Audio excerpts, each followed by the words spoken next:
समस्त भक्त मान अनुरोध समस्ते टिके गोरखनाथ को दर्शन कर माँ शारदा को जिते दर्शन कले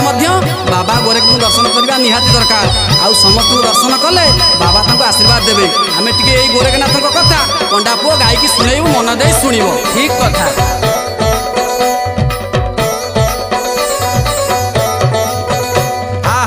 केरे केरा गाँ दांडे पंडा पुओ जाए गोरखनाथ महिमा जस गुण गाए से महापुरुष आम हृदय रे बसी खोली दव ज्ञान नेत्र बखाणी बुआसी आमे बखाणी बुआसी। आहा कनकपुरे सारला झंकड़वासिनी विद्यादात्री माम शक्ति प्रदायिनी सारला ठारू निकट अटे बाबा पीठ नीति नीति भक्त सांगे हेउथा